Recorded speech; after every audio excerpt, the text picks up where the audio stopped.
What's good, YouTube? Hitman X. Make sure you hit that like, hit that sub, show your boy some love. So, as promised, I'm gonna break down every team salary cap situation and give my thoughts on what I feel like they should do moving forward. And I want to put an emphasis on my thoughts because at the end of the day, this is my opinion. I know in that Atlanta Hawks video, a lot of people came in my neck, oh, why would you trade Clint Capella, blah, blah, blah, blah, blah.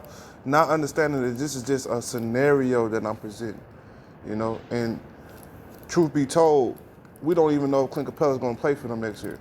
Like I said, it's ideal that he plays for them, seeing how they need it big.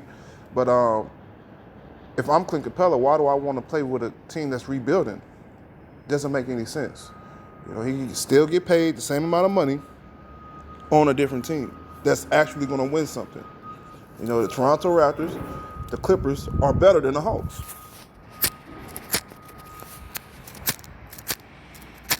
My bad, y'all. Hold on. Point blank, period. So when we come into these discussions, make sure we keep that in mind. This is all a theory. This is all my opinion and what I would do. So as far as the Charlotte Hornets, they're in a solid situation, I would like to say. They are paying Nicholas Batum $27 million. That's highway robbery, if you ask me. I mean, highway robbery. How do you give this dude $27 million, man? It's disgusting. He fell all the way off a cliff.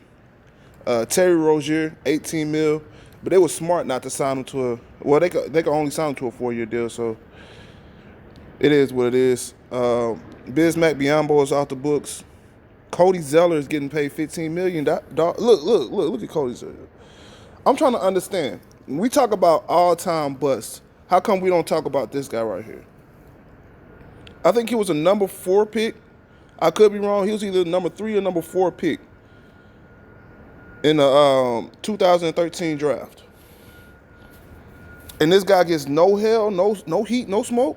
Come on, man, get him out of here. Malik Monk, he's on the last year of his rookie deal. P.J. Washington, Miles Bridges. I like those two guys. Dwayne Bacon is off the books. I might try to re-sign him if I'm them. Willie Herman Gomez, same situation. For a cheap deal, they're young players, so I'm not going to give up on them. Devontae Graham is on his last year of his deal. Be on the lookout for an extension for him because, in my opinion, he's the best player on this team and a player they need to try to build around. Cody Martin, Jalen McDaniels, Caleb Martin. I'm going to be honest with you, I don't know any of these guys I just named after Devontae Graham. But the Charlotte Hornets, man, they got, about $30 million in cap. This is not a good free agency class to have cap space. But knowing them, they'd probably go after somebody like Serge Ibaka and send him a $25 million contract, and convince the public that they're going to be competitive getting Serge Ibaka. Look at all the money they threw Bismack Biyombo. You dig? Come on, man. But bottom line is, just off the look of the roster, they definitely need a big. That's without question. And they could use a wing. So somebody like Christian Wood would be perfect there. Somebody like Davis Bertans would be an interesting dynamic because you'll have floor spacing, something that they've lacked for years. And that will allow somebody like Devontae Graham to have easier looks. Now, Devontae Graham, if there's one thing I can say about him, he's not great inside the three. He's a great shooter. He's a great, at creating off the dribble.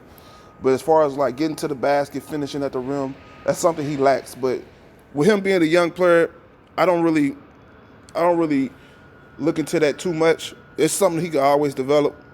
You also have Terry Rozier. I don't know where everybody sees in him. He's just an Eric Bledsoe 2.0.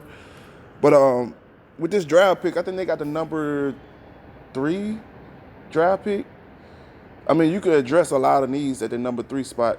If James Wiseman is on the board, you obviously get him. I don't care about floor spacing at that point. That's a generational talent. Devi Avchenka, that's also a good pickup. I know a lot of people are saying Obi Toppin, Obi Toppin. Listen, Obi Toppin is going to be the bust out of this draft. You heard it here first. I just don't see anything in that guy, man. That'd be a horrible fit for the Charlotte Hornets. But like I said, given their history and their track record, the Charlotte Hornets have routinely picked bad picks. And I wouldn't put it past them to pick somebody like Obi Toppin. But outside of that, man, like I said, if I'm them, I'm not really trying to make a big splash in the free agency. Because, like I said, no free agent is going to come to this team and turn y'all around from where y'all are now.